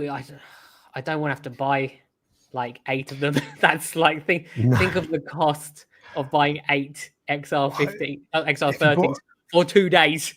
If you bought a few of them, though, you could put them over your water box tank, and then you'd be able to work them. So, I mean, to some extent, that is actually true. I would probably buy 8 of them, and then, like, you're right. I could put 4 for the water box. Yeah, and then I could have 4 spares. I don't know. It's just, do you even know the cost of 8 of them? Like, are they like 400 quid each? I don't. You think they're 400? I'm talking about the XR30s. Oh, XR30s. They're like, I think they're about 725. 830. Right. Someone out there needs to tell me that they've shut their tank down. They've got some spare, even old radions. Plus the brackets. 830 quid. Wow, that's crazy. Yeah, I see. This is what I mean. It's like there is a lot involved with doing this. And I know I've said it a few times now. But I also, the other thing I need, which I need a pallet truck. And for some reason, I don't know why, that someone local will have a pallet truck. I just don't have to buy one. It's not about buying one because they're like 60 quid. It's about storing it for a year to use it for one day. Yeah, indeed. Yeah. And where do you keep it? 8, that's 6.5 grand on radions, by the way. Okay. Right, Jamie, we are shutting your tank down. Why would you need XR30s? Are you having... Well, they're 4.5 feet wide, the trays. So you'd have 2 on each. Yeah. Okay. Yeah, I'd have 2 on each. Okay, fair enough. See what I mean? Like, yeah, I don't know. And like, how much was that? £6,640. Well, look, it's great advertising for them. So, send them to me. Send them to you for free. You can have them back. I don't want to keep them. I just need them for 2 days. The alternative would be, actually 2 AI blade, 4 for AI blades. Yeah. They're 430 quid each. Look how excited Alex is now that he's talking about lights. But you could put 2 of them over a 4-foot tank, and that would do it nicely. Yeah. But anyway. See, look, Prime Coral just went, I don't envy you. I'm only setting up one tank for the show, and it's a logistical nightmare. Yeah, try 4 4-foot tanks or 4.5-foot tanks. Yeah. It's funny because I was like, oh, what? It can't be that much harder because, like, it's just double the size. Scale it, yeah. It's harder. It's like it's double the size but 4 times as complicated. I actually need 8 people. Is the honest answer. I actually need 8 people for to do it. Because you need 2 people per tank. Because you need one person taking payments, one person talking, and like bagging. You see what I mean? You work as a team of 2 on each tank. Yeah, okay. So what will probably happen is I might end up having I might have one person floating around, which might end up being like Rachel, who takes the payment from people, and then the other people, the other people will do the bagging and stuff. So Stephen just said, "Why don't you use the radions from the farm?" The radions from the farm are drilled through the roof, and it would take me probably an entire day to take them down, an entire day. I'm not joking, an entire day to put them back up, and they're not the fixings for them are not the same. And even then, if you were to do that, like leaving them off the farm for 2 days, your alkalinity would go all over the place. Everything would just nah. It's just not like it's not worth the risk, if you see what I mean, for the cost of all the corals that are left behind. It's just like if you said to me, would I rather pay $6,000 or whatever, or use the ones from the farm? I'd rather pay the $6,000 and then find somewhere for them.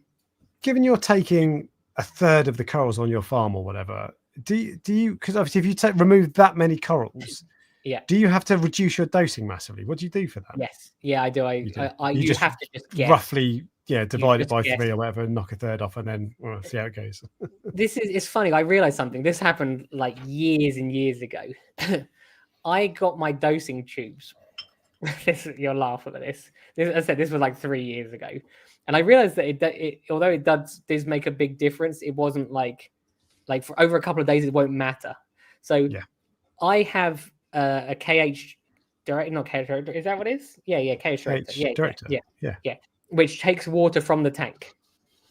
Yeah. So it has a tube that takes water from the tank, and then I have a obviously next to that is a dosing pump, and I got the tube swapped over once for like 3 weeks, where I could not work out why my alkalinity was dropping, and I was it was like I'm dosing more. God, what's going on? And I was increasing the amount, and what I was doing, like I was taking water out of the tank and putting it back into the tank. So there was no alkalinity dosing on the tank at all. And I caught it, and I was dosing. I was increasing the dose, and I was doing it manually. If you see what in the end, I was going, why is it not going up? So I was every day I was manually doing it, and I worked out. I was like, wait a minute, I'm going to test the alkalinity of the water that's coming out of that because something's wrong. Yeah. And it was totally different. Yeah. And it was exactly the same as the alkalinity of the tank.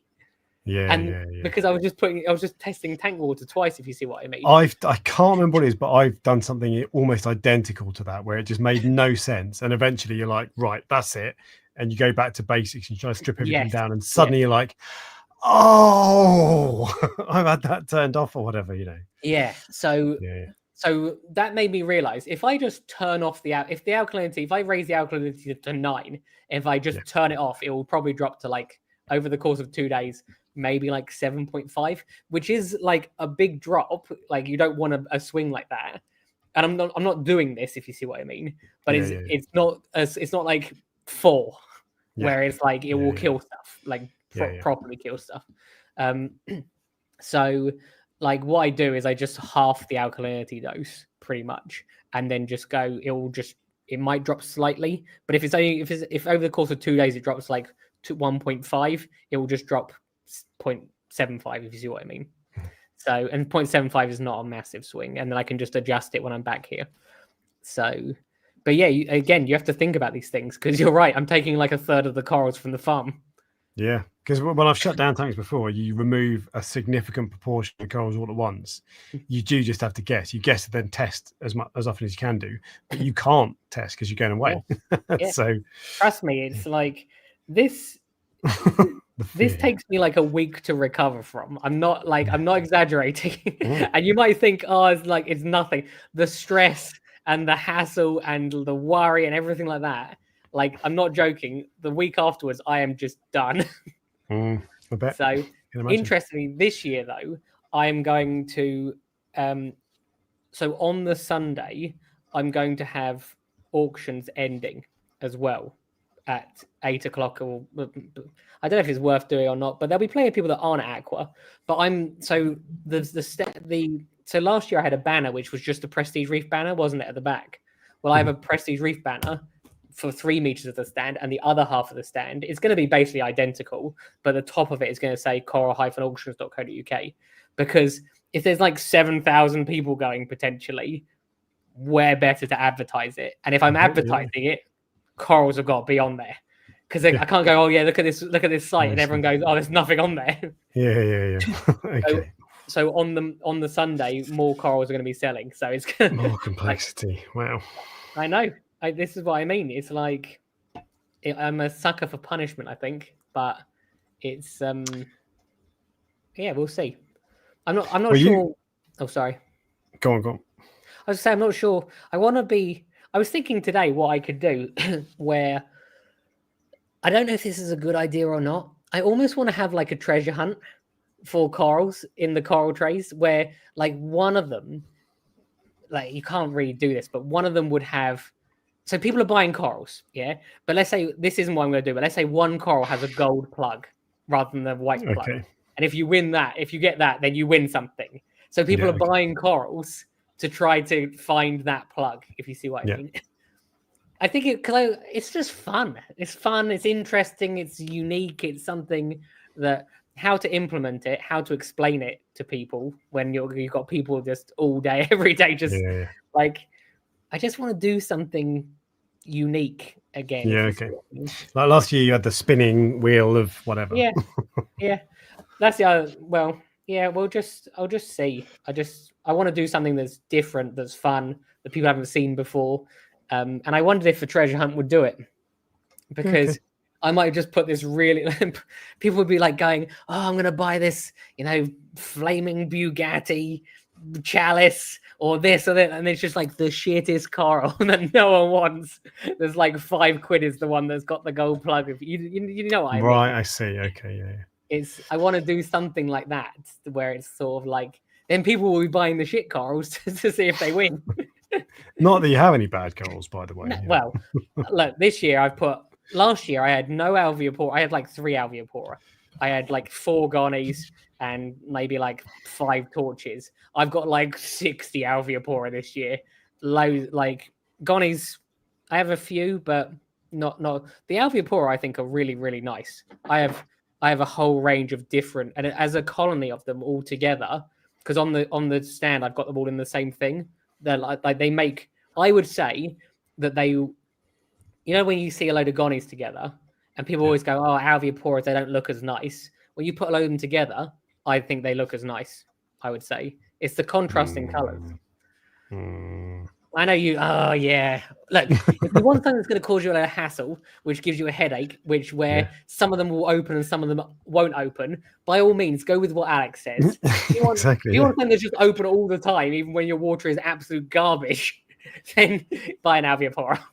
So I have I've got an Alve from Signature Frags. I can't remember what it's called, but it's like green and purple. It grows like an absolute mother. I know. It's always out. It's always it's really nice. It just never gives me any hassle. Like you could reduce the salinity by half, and it'd be like, that's okay, don't worry about it. You could turn the light off for 6 months, and it'd be like, that's okay, don't worry, I'll get by. They are good, but they're boring for the most part. I don't think they're boring. I actually really like Alveopora. So they're not boring. They're just not as nice as Gonnies. Yeah. They add flow to the tank, and I just think they're like, I would say they're like beginner Gonnies. They're like headache-free Gonnies, I would say. They're like, And I mean, I know there is a color difference, but with regards to the actual polyp themselves, the difference is one of them has 12 petals and one of them has 24. That's it. Yeah. Other than that, they're basically the same coral. Yeah, they look nicer. I'm not even entertaining an argument. look, there's plenty of guys there that are don't. pros and cons. There's pros and cons, though, aren't there? And you pays your money, you takes your choice. Yeah, true. I prefer less hassle, to be honest. But you've talked about this from the point of view of a vendor. One of the member questions is from the point of view of a buyer. This is Tom O'Bishbosh, who says he wants to buy corals at Aqua this year. Any advice on transportation home? Excuse me, I only live just over an hour away. Do I need a storage tub? Also, should I wait until I leave to buy the coral, or will I carry it around all day? So you will need to.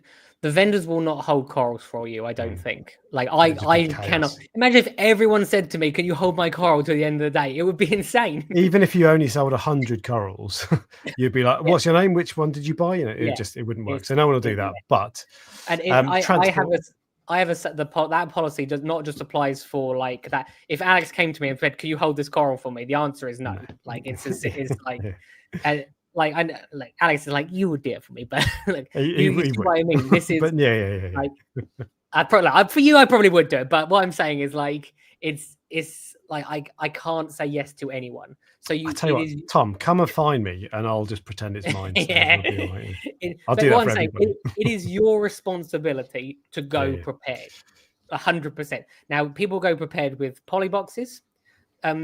People have heat packs. People have Maidenhead actually sell like bags or like like beer cooler bags. Yeah. Oh, okay. Like beer sandwich bags. The ones where are like they'll all be fine for a few hours. Like you won't have any issues.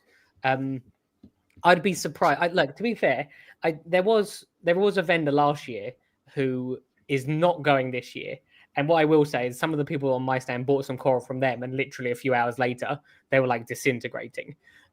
If that happened with me, like by all means come back and see me, because that isn't like something's wrong in that situation. They shouldn't like but generally speaking, if it's done properly, like you shouldn't have any issue keeping those in for like couple of hours. It should be fine. I think if it's a few hours all in, let's say you're there all day or whatever, I'd take a polystyrene box or something.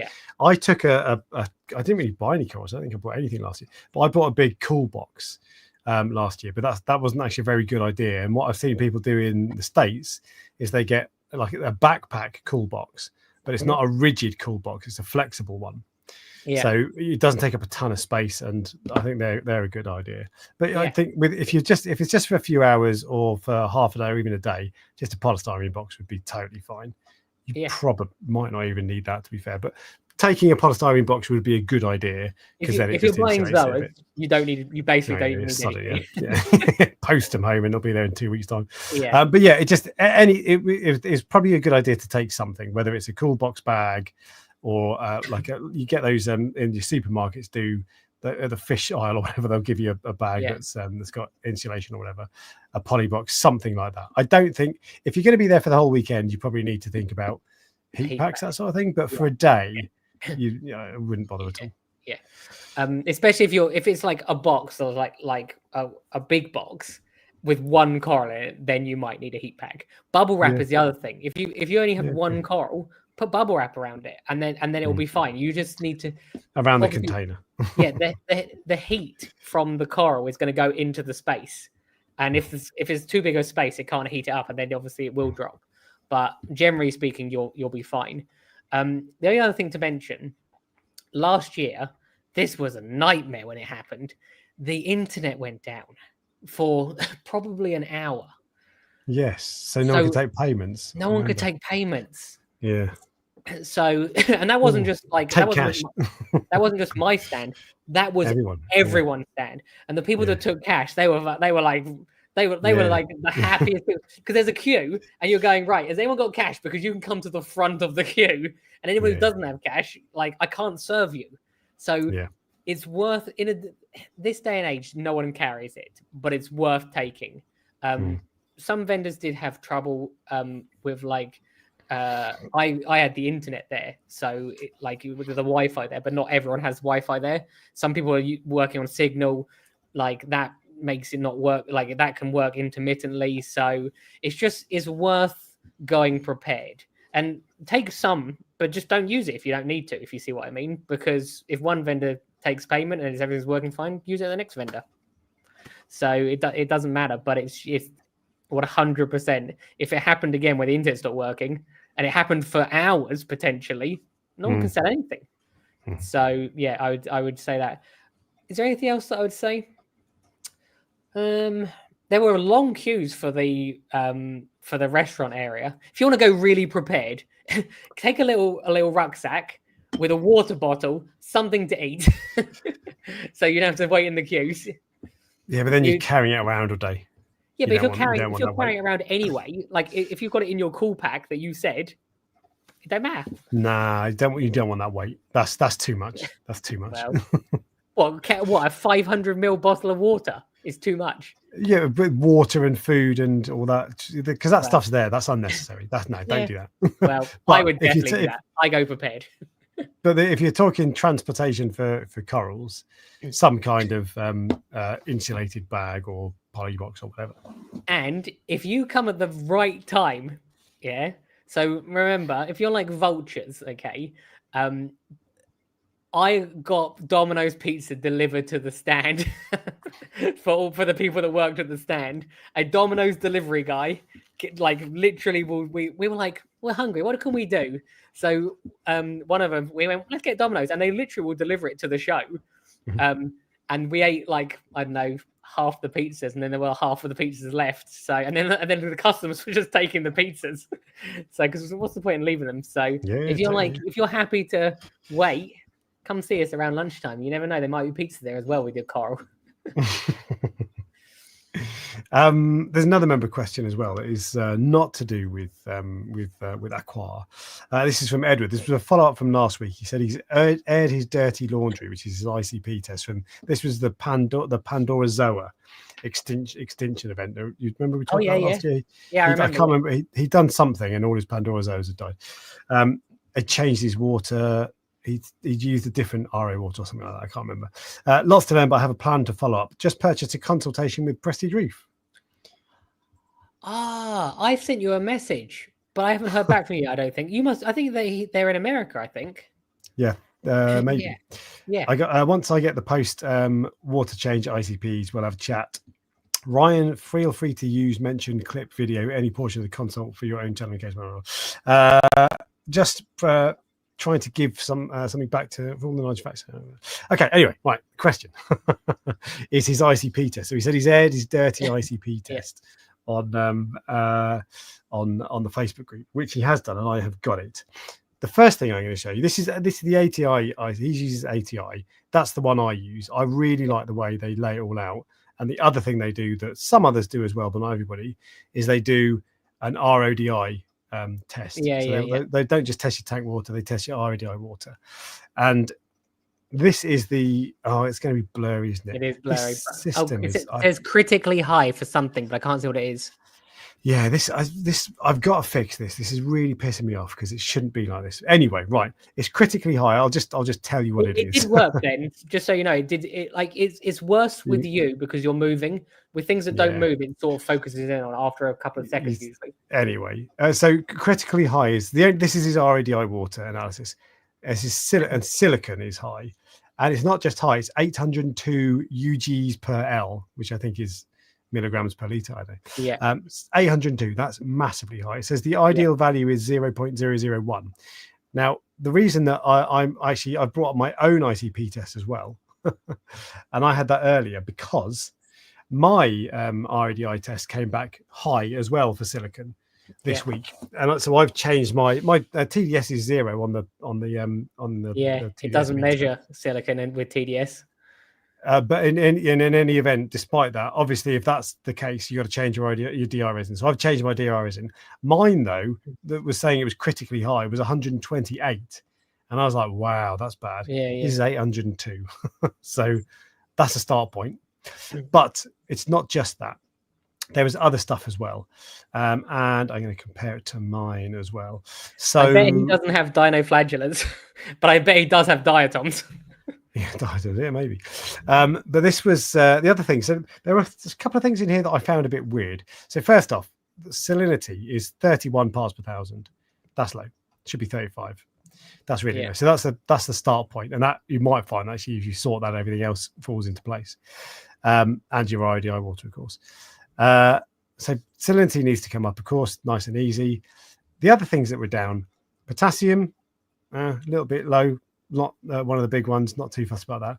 Yeah. Strontium, fluorine, a couple other things like that. Nothing major there. Silicon, weirdly. But the other things that stood out were, and I'm just trying to find them. Where were they? Hang on. Magnesium and calcium. Here we go. So this, so calcium is 404 parts per thousand. What would you say is the ideal level for calcium? 420. So this says ideal value 370 is the recommendation. Some of the tests say 380, but I think that is like seawater parameters. No, it's related to your alkalinity, I think. So if what is it saying the ideal alkalinity is? Major elements, magnesium, calcium. Don't think it has it, weirdly. I don't think it's got it. Most people keep their alkalinity, or a common thing for people to aim for is like 8.4 and 6.8. So it says it should be 6.8. His is 6.8. It says it should be 7.5. Yeah. So if you think about that, that's lower. So most people aim for like 8.4 because then they have a buffer, which means you have to have higher calcium as well. So that's the reason that's where that 420 has come from. Okay, that makes more sense because mine, it says, although weirdly, so it says ideal. So on my test, it says ideal value 7.5 and mine is 8.5. But it says for calcium, it says mine's 457. It says ideal value 398. So it must be relative to your alkalinity. But I don't understand why it says it recommends the same alkalinity for us, but it recommends a different calcium. Yeah. That's weird. Maybe for the same, maybe when you for the same ICP test, maybe when you put in your tank, you tell it if it's LPS or SPS and it changes that. I don't know. Yeah. That's probably it. The other thing, magnesium. It says magnesium normal 1150 is his result. What would you say the ideal value is? Bearing in mind this tells I aim for like 1,350 to 1,500. It doesn't it's not massively. This says ideal value 1,150. I was gonna say I bet it says 1,200 was what my guess was gonna be. Even lower. Yeah. And what does it say on my one? Ideal value on mine 1,250 it says, that's about right. I'm surprised at that though. I spoke to one of the scientists do you remember we went to that TMC event and the guy the German guy that was Marcus spawning corals. No, there's the guy. Oh yes, Tim. Yeah. Oh yeah, I can't remember his name, but yeah. I told him that I keep my alkalinity at like 8.4, and he was like, "Really? Why so high?" Because they run it at like 7 point something. So maybe we've all been doing it wrong this whole time, and it's just this thing that just keeps getting told that's what you should do. Do your corals look all right? Yeah, true. But so there were a couple of things. So the ICP test didn't say that calcium and magnesium were out, but to me, and they're not terrible, but they're worth a little bit of a tip. Yeah. Oh, your magnesium definitely, I think would I'd bring it up. Yeah. But anyway, so the other things in there that it was just like barium and what was it? Iodine. Yeah. Iodine's always low. Just loads of other stuff though. But phosphate critically high, 0.17. Almost always is. I don't think that's that terrible, but it's probably higher than you want it. And nitrate 21. Again, that's actually not terrible. No, what's my nitrate? Yeah. My nitrate is 17.5. It says ideal value 2 for nitrates. I advise people to aim between 5 and 10. 2 is like, so it's interesting because they're technically right what they're suggesting, but they're like right on the edge. I was going to say that's risking it, isn't it? Because if it drops, it doesn't have to drop much to be a problem. But I think that's what the hobby do. They add a buffer zone just in case. Not with phosphate. We just all have high phosphate. So yeah. But my phosphate was 0.1 on that test, which I'm happy with that. It's gone up since then, but that's the thing. Usually, if you have high phosphate, it's going in it's not just a number when you it's going in a direction. Phosphate usually if it's high. Yeah, this is true. I'll share so if Ed was watching, I'll share this screen again. You might not be able to see him, but these are my tests and his tests side by side. The other thing that was interesting was the quality assessment, it gives you an overall score. Mine's 86%, which is still too low, by the way. And his is 58%, so quite a lot low. And a lot of the things that were low are little things like potassium and fluorine, all those sorts of things, which aren't that low on mine, or some of them are, but he's got a lot more that are low. And I wonder if that's not doing water changes. That percentage, is that like how good your tank is? It's the overall, yeah. Like that, I've never seen that before. I've never used them before. I'm telling you, ATI ICP are brilliant. Yeah. I have no affiliation with them. They set it out in a really clean way. For whatever reason, and I don't know why, I trust the accuracy to a degree. It's not going to be 100%, is it? It's just, and if you want to change it to a graphic, it can do that. If you want to change it to a table, it does that. It tells you really clearly what's wrong and what's not wrong. It's brilliant. I don't agree with magnesium being 1150. That's not the end of the world. That's probably what natural seawater is. That's the thing. But anyway, yeah. But either way, I really like the way ATI sets it out. But yeah, I did wonder about water changes, because 58% overall, and there's loads of little like zinc. Zinc is critical. Oh, actually, that's the point. Zinc is critically high. So is vanadium. And iron. Oh no, iron is low, and vanadium is low. If you've got zinc and tin high, that's normally a sign of something rusting. Yeah, he's only got zinc, so that might not be the case. But I would pull out all my power heads and take them off and just check the impeller just in case, all the magnets. I will ask them everything that they're dosing, because they might go, oh yeah, I'm just dosing this, or all for Reef, or yeah, I'll just put this bottle in occasionally. Do you see what I mean? It's like, if you can't test for it, you don't know what it's doing. But it's interesting because, like, the thing that triggered it was that his Pandoras died. Yeah. And I'm like, he's obviously been very open and said we can talk about this and everything. There's quite a lot wrong with that tank if it's 58%. Or then again, like, their numbers are out as far as I'm concerned. If it would say all of my tank was out, because mine's 8.4, if you see what I mean. So mine wouldn't be 7. So how valuable that number is, I don't know. But in comparison to yours, it's still a big drop, is what I would say. So there's a few things to look at, I think. There's some stuff for you to chat about, but it was interesting to see that, actually. So thanks for sharing the ICP test. And yeah, good to know. And hopefully there's some stuff to work on. And I'm glad you use ATI, because I like it. And Scott Ferry said he wouldn't rely on ICP tests for nutrient levels. Yeah, I don't know what you can and can't trust them from. There was the guy who did the test, the talk last year, Marcus Wengler from DM Tropic Marine. He did a talk about ICPs and what's reliable, what isn't. And I asked him which parameters are reliable and which ones aren't. And I can't remember what he said. Worth asking then. Yeah, so if I see him there again, I'll ask him again. And there's another guy, Jose from Reef Elements, will be there. He runs, or his wife runs, an ICP machine. So I'll ask him if I get the chance as well, because some is accurate, for some it's not. But anyway, there we go. It's funny how they used to be like they were like considered originally the gold standard. You thought that if you got an ICP test done, that was just gospel. That was like truth, yeah. And then between that was probably 2018. Between then and now, you go. There are no tests that are accurate in this industry. No. Well, the one good thing is, so I've still got some issues, not really major issues, but I've still got some issues I'm trying to iron out. And the one good thing I've got to the point now is that my manual tests roughly align with my ICP test. So before, one was saying my calcium was 4,000, another was saying it was 0.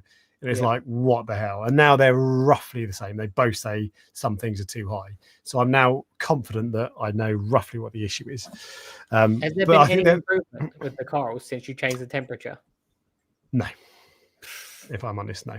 Which is a shame, because that's the sort of thing that could have made a difference. And but anyway, so no, there hasn't. But I say no. There's not really. It's not like if you've got a picture of like a tank full of sad corals. That's not what it looks like. There's a couple of corals. There's one gonny that's been on its way out for a long time. There is no way that's coming back. If I found what was bothering it and I fixed it, it'll be 6 months before it's back. So, but I'm going to try to do Go on. How bad is it? It's not that bad. It's fine. Oh, so it's fine now. Because you said there was one gonny that you didn't think would come back. Yeah. So that's still on its way out. It's been on its way out for 6 months. You should just give it to me, and then like when I see you, and I'll just put it in the farm and see if it does anything. Because just different water might change something about it, and then we'll just see if I'm a better reefer than you. Yeah. So, I've had a Gonny which has been closed. I'm not even joking. The last time it was open was Aqua last year, and it's been closed the entire time. And then for some reason, this last week it's opened, and I fragged it. Don't know why. But it's funny because sometimes corals are extremely finicky and extremely delicate, but at the same time, they're also extremely hardy and extremely resilient. So they're funny creatures. So what else was I going to do? All right, so that's basically all of the main features, but we do have the Prestige Reef Fish of the Week and the Prestige Reef Coral of the Week, Ryan, don't we? Yes. So I'm going to go for a jewel puffer, which is a dwarf type of puffer. You may or not be able to see that. I don't know. Yeah, people refer to them as Tobies or Toby puffers. They're pretty cool looking, I'd say, and they also have good personality. I've had them. When I say them, I said I've just had one actually. It immediately started eating my corals. I would say it's the sort of fish that I can't remember what it was eating, but it was like multiple things. It wasn't like one thing and you go, oh, I don't really care if it eats that mushroom. It was like everything. I'm gonna take a bite of this. I'm gonna take a bite of this. They're similar to what are they? You know, the Tamini? No, not Tamini. Yeah. What's the puffer fish? Toby puffer. Yeah, the black. They're not. They're not Taminis now as well, are they? Toby. Yeah. The little like puff. Valentini. That's it. Valentini. Yeah. Valentini. Yeah. Sorry, I was getting confused with the tank.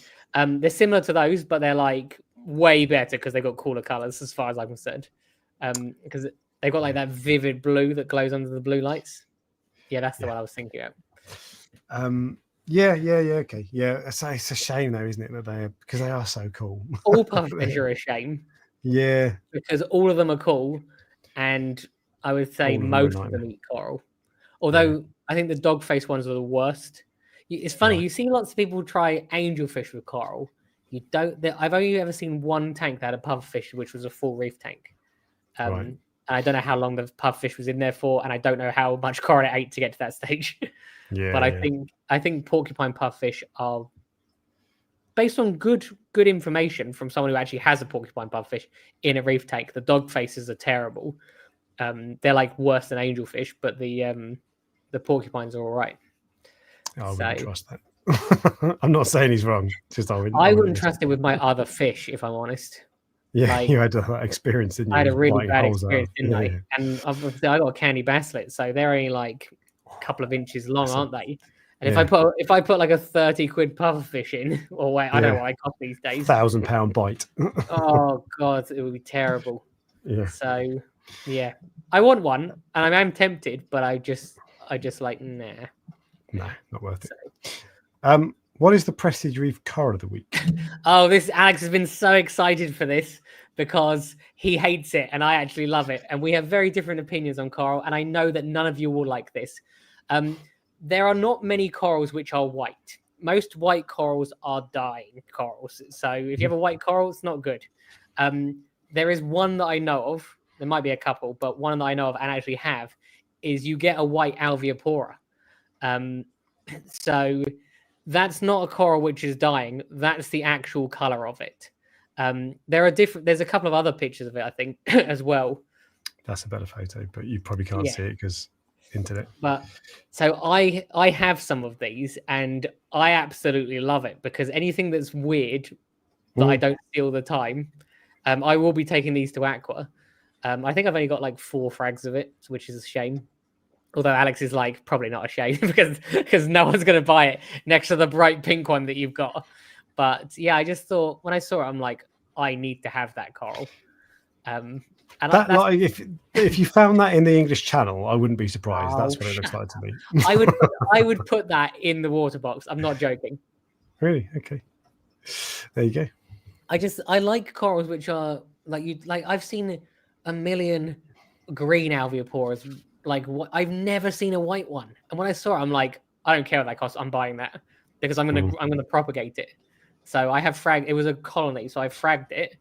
I think it came from Australia. It like the wholesaler had an Australian shipment in, that suggests to me that the chances are that did come from Australia as well, although they get corals all the time. But I got a pink alveopora, which also came from Australia as well. So, and you don't get as many Australian shipments, so maybe that's why you don't see them as often.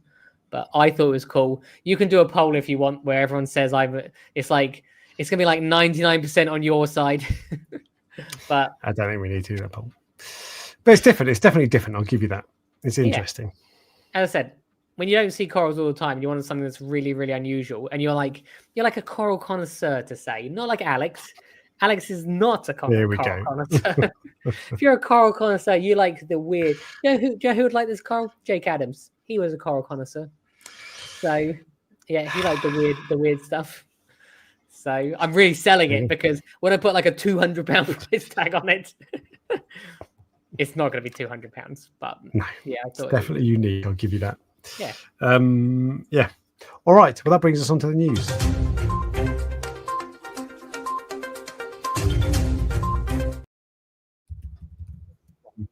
Right, news. So it's the summer, so there's not a massive amount, but there are a few. The first is the most exciting.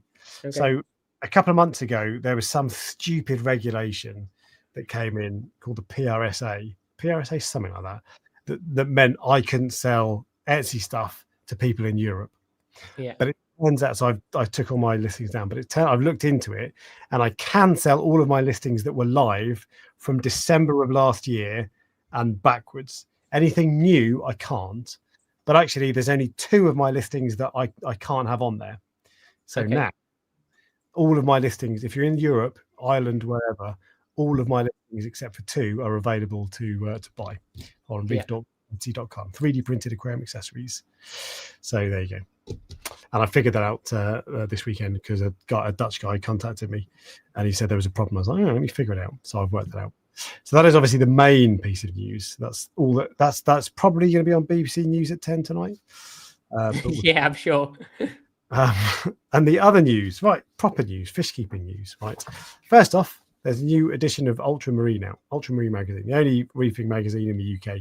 There's practical fish keeping, of course, but that's mostly saltwater. This is dedicated to marine keeping.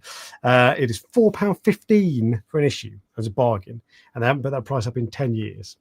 And this week, this quarter's edition, one of the things they're talking about is how they've done a whole guide on how to grow your social media presence, basically. Yeah. And they managed to get a few tips from a really handsome bloke. So that might be it you? It's me. Oh, did you guess from my clue? Oh, thanks. Not from the clue. I just know you're like smug enough to be like, oh yeah. No, so that. Oh, it's not you, or is you? No. It is. It's just so. So the article is written by someone else, and they just asked me for a few tips. So mine is like 1% of it, and the article I've not read it. I just haven't had time. But it's really good. It's a good read. So. Yeah. Well, if you ever get your tank featured in it, like I got my tank featured in it, that's like actually newsworthy. But did you get that by deception by any chance? Only a little tiny bit, right? But it's still in there. It doesn't matter what the result is as long as it doesn't matter how you get there. Yeah. The other final piece of news. This might get you excited, genuinely. Okay. New clownfish. I might have seen this, but okay. This is because I've got fed up of going onto my usual news websites and finding nothing new. So I've broadened my horizons, and I found this is new to us, but this is actually from July. This is from last month. Okay. And this was from Coral magazine, and it is the Amphiprion mauiensis. Okay. Which is this guy, which doesn't necessarily look that new. Okay, yeah. But it turns out this has been hiding in plain sight, and it turns out it's a slightly different species. So they used to think it was something else, and now it's what did they used to think it was? Oh, I've lost it now. But they used to think it was a different kind of clownfish, and now it's they've called it the Amphiprion mauiensis, something like that. Is it it's a blue striped? Is it called I was literally just googling. Is it called a blue stripe because it's got blue stripes? Yeah. That's exactly So it's the blue striped clownfish, and they are slightly different to a different kind of of clownfish. I And feel this like guy this actually is on the same go on. level as the brown goby. Maybe, yeah. It It's might like, even be surprise, worse we than got a new brown clownfish that we already had before. We just changed the name of it. exactly. But the guy who wrote the article said he suspected this for a long time, but he was like, but there's a difference between suspecting it and actually proving it. And so they've a load of science nerds have put in the time and the effort to prove it, and they now are confident there's a different. What does the map look like? Someone said the map is going to get you demonetized. The map? Why? It's just No, I don't it's think just Australia. Is Australia rude? Yeah. No, I don't think it looks. No, I can't see. Look, Scott, you obviously have a different kind of mind to us. I can't see it. Disgusting mind, Scott. Why does it tell me that? Does that look phallic to you? Anyway, we'll move on. You just have to worry about if Scott thinks that's what that looks like, then we need to worry about Scott more than anything else. Get yourself to the doctor. Put some ointment on it. When it was scrolled up, it looked pretty phallic. Okay, fair enough. Okay, so there we go. So we got a new clownfish. You don't sound as excited as I might have hoped. Not really. Problem with clownfish, usually people only want the orange ones or variations of the orange ones. Yeah, like hardly Nemo any. Designer. Even like skunk clowns are an interesting clownfish, but they're not that. People just don't want them. The ones that I would love a pair of Clarky clownfish, but they're too aggressive. That one looks like it will get massive and probably is well made. Yeah. That's the thing. They're the only ones that I think are like tomato clowns and maroon clowns don't really do it for me. Clarkies, I think, look really cool. And in fact, if you don't know what a Clarky clownfish is, let me bring one up. Clarky clownfish. There was a clownfish at the wholesale probably a month ago, and it was like the size of your fist. It was like almost the shape of your fist as well. But it wasn't a Clarky. It was some weird like it looked similar to a Clarky, but it wasn't like, I think it might be like an African or something. Yeah. They're really cool, but I think you're exactly right. They get bigger, they get aggressive, so that's why nobody has them. So I'd never have one. And that's it. That is the news.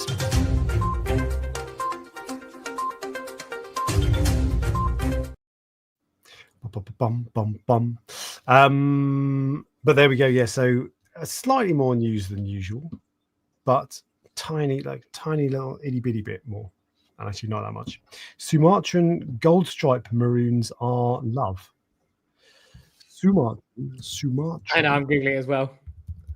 If you ever want us to get us to look stuff up, just put some weird fish. Something weird, yeah, exactly, yeah. Okay. So this is just coming up with typical gold stripe, golden nugget type clownfish. So I don't know which one of those is gold lightning.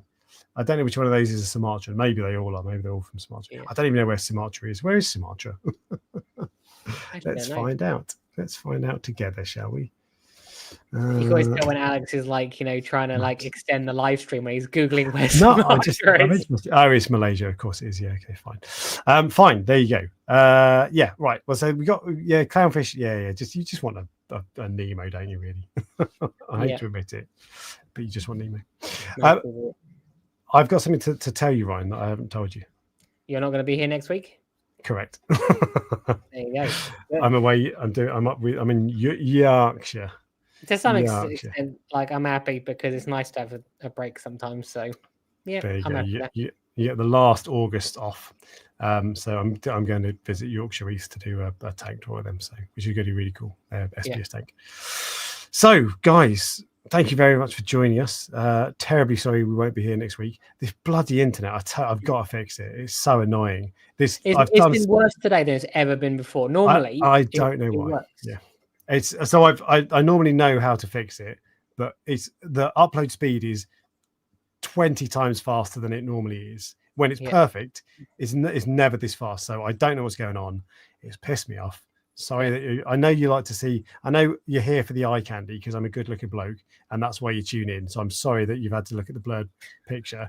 But if you go onto my my Facebook profile, you can, whilst you're listening to this, it's too late now. You'll be able to look at a picture of me whilst you're. True.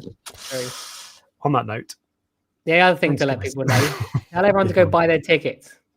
Yeah, well, buy tickets for Aqua. Just so you know, this is not aquah.h.co.uk. sponsored. We just genuinely believe in this. Yeah, 100%. Aquah.co.uk. Tickets are, did I say 20 quid for a day or 30 quid for a weekend? Just a day is fine. If you really want to go for the whole weekend, you won't necessarily regret it. But a day, don't miss out for the day, even if you're only there for a few hours. The weekend, I feel, is if you're going with friends, it's a weekend. If you're going on your own, a day. Is what I would say. Probably fair. Yeah. So, but there you go. Come see me. Come by Carl. Yeah, come and say hello. And we will see you in 2 weeks' time. See you later.